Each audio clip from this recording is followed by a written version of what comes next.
యేసయ్యా యేసయ్యా.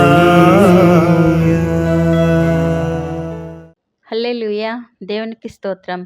ఈ వాక్యం వింటున్న వారందరికీ యేసుప్రభు వారి నుండి ఆశీర్వాదం, ఆరోగ్యం, ఐశ్వర్యం, సంతోషం, సమాధానం, నిరీక్షణ కలగాలని ప్రార్థిస్తూ సమస్త మహిమ, ఘనత, స్తోత్రం యేసుప్రభు వారికే చెల్లిస్తూ ఈరోజు మనం పరిశుద్ధ గ్రంథం నుండి మార్కు సువార్త 9వ అధ్యాయం 24వ వచనం చదువుకుని ధ్యానించుకుందాం. వెంటనే ఆ చిన్నవాని తండ్రి, నమ్ముచున్నాను, నాకు అపనమ్మకముండకుండా సహాయం చేయమని బిగ్గరగా చెప్పెను. మనము ప్రతిరోజు దేవునితో సమయం గడుపుతూ ఎదుగుతూ విశ్వాసం కలిగి ఉంటాము. అయితే ఒక్కొక్కసారి కొన్ని అనుమానాలు కలిగి ఉంటాం. అంటే దేవుడు నిజంగానే చేస్తాడంటావా? ఆయన నన్ను ప్రేమిస్తున్నారా? అని రకరకాలుగా దేవుడు నా ప్రార్థన ఆలకించరేమో అని అనుకుంటూ ఉంటాము.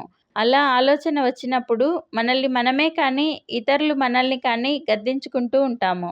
దేవుని పైన అనుమానం ఉండవచ్చా అది తప్పు అని. ఇక్కడ తన కుమారుని స్వస్థపరచడానికి యేసుప్రభు వారి యొద్దకు తీసుకుని వచ్చినప్పుడు యేసుప్రభు వారు, నమ్ముట నీ వలనైతే నమ్మువానికి సమస్తము సాధ్యమే అని చెప్తారు. అప్పుడు ఆ కుమారుని తండ్రి, నమ్ముచున్నాను కానీ అపనమ్మకం ఉండకుండా సహాయం చేయమని అడుగుతాడు. ఇది ఇంకా బాగా అర్థం కావడానికి ఉపమానం ద్వారా తెలుసుకుందాం. ప్రతాప్ అనే వ్యక్తికి అప్పులు, తాకట్లు ఎక్కువగా ఉంటాయి. ప్రతిరోజు యేసుప్రభు వారికి అప్పులు, తాకట్ల నుండి విడుదలనివ్వండి, నన్ను గొప్ప స్థితికి తీసుకెళ్ళండి అంటూ ప్రార్థన చేస్తూ ఉంటాడు. అలా 1 సంవత్సరం గడిచింది. యేసుప్రభు వారు ప్రతాప్కు ఒక పెద్ద ద్వారం తెరుస్తారు. అది ఏంటంటే అతనికి పూర్వీకుల నుండి రావాల్సిన ఆస్తి ఉంటుంది. ఆ ఆస్తి అతనికి వచ్చే విధంగా అన్ని మార్గాలు అతనికి యేసుప్రభు వారు తెరిచేసరికి మొదటిగా అతను నమ్మడు. ప్రతాప్ ప్రార్థన చేస్తూ, దేవా, నిజంగానే నాకు ఆ ఆస్తి వస్తుందా? నిజంగానే నా అప్పులు తీరిపోతాయా అని అనుమానంతో ప్రార్థన చేస్తాడు.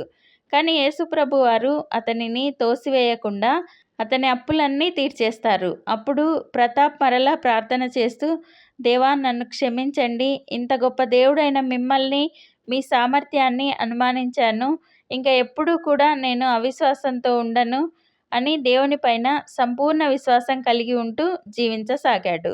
యోహాను సువార్త 20వ అధ్యాయం 27వ వచనంలో, తర్వాత తోమాను చూచి, నీ వేలు ఇటు చాచి నా చేతులు చూడుము, నీ చెయ్యి చాచి నా ప్రక్కలో ఉంచి అవిశ్వాసివి కాక విశ్వాసివై ఉండుమనెను.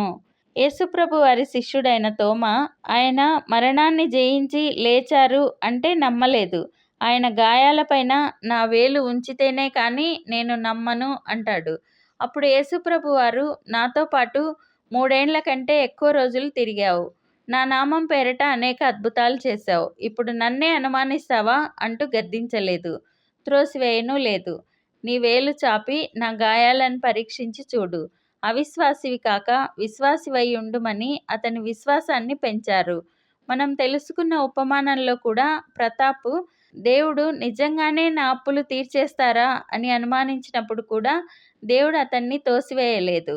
మనము మొదట ధ్యానించుకున్న వచనంలో కూడా ఆ తండ్రి యొక్క అపనమ్మకాన్ని చూసి అతని కుమారుడిని స్వస్థపరచను అనలేదు. యేసుప్రభు వారు అతని కుమారుని స్వస్థపరిచి అతని విశ్వాసాన్ని పెంచారు. కాబట్టి ఎవరైనా యేసుప్రభు వారిని విశ్వసిస్తూ అప్పుడప్పుడు ఏవైనా అనుమానాలు కలిగి ఉంటే వారిని గద్దించడం కానీ దూషించడం కానీ చేయకుండా యేసుప్రభు వారి వల్లే వారి విశ్వాసాన్ని పెంచే విధంగా ఉండాలి. ప్రార్థన చేసుకుందాం. ప్రభువా, దేవా, సర్వాధికారి తండ్రి, మీ పరిశుద్ధ పాదాలకు వందనాలు, స్తుతులు, స్తోత్రాలు నాయనా. మీరు మా జీవితాల్లో జరిగించిన మేళ్ళన్నింటికీ వందనాలయ్యా. మేము మీపైన విశ్వాసంతో ఉన్నప్పటికీ ఏవైనా అనుమానాలు కలిగి ఉంటే మమ్మల్ని తోసివేయకుండా విశ్వాసాన్ని పెంచుతాను అని తెలియజేస్తున్నందుకు వందనాలు తండ్రి. మా జీవితాలలో మేము ఎప్పుడూ కూడా మిమ్మల్ని అనుమానించకుండా గొప్ప అద్భుతాలు జరిగించేలా మీపైన సంపూర్ణ విశ్వాసం దయచేయండి.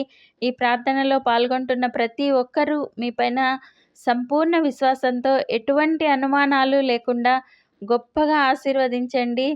మేము ఈ దేశానికి, ఈ ప్రపంచానికి ఆశీర్వాదకరంగా ఉండులాగున ఆశీర్వదించమని నజరేయుడైన యేసుక్రీస్తు నామంలో ప్రార్థిస్తున్నాం తండ్రి. ఆమెన్. ప్రతిరోజు మీ కామెంట్స్ చూస్తున్నాము. మీకోసం కూడా రోజు ముమ్మారు ప్రార్థిస్తున్నాము. భయపడకండి, దిగులు పడకండి, కృంగిపోకండి.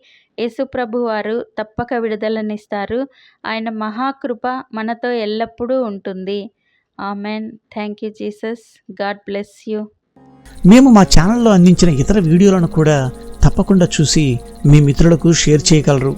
ఇప్పటి వరకు మా ఛానల్ సబ్స్క్రైబ్ చేయకుంటే వెంటనే సబ్స్క్రైబ్ చేసి కొత్త వీడియోల నోటిఫికేషన్స్ కోసం సబ్స్క్రైబ్ బటన్ పక్కనే ఉన్న బెల్ గుర్తును క్లిక్ చేయండి. అందరికీ వందనాలు. ఒక బిడ్డను అనుగ్రహించమని హన్నా కన్నీటితో దేవుని వేడుకుంది. బిడ్డను పొందుకుంది. ఆ తరువాత కూడా దేవుని ఎడల మరింత విశ్వాసంతో, కృతజ్ఞతతో జీవించింది. పొందుకోవాలి అని చేసే ప్రార్థనలో ఎంత నమ్మిక కలిగి ఉంటామో, దేవుడు మనకు కావలసినది ఇచ్చిన తర్వాత కూడా అంతే కృతజ్ఞతతో దేవుని ఎడల విధేయులమై జీవించాలి.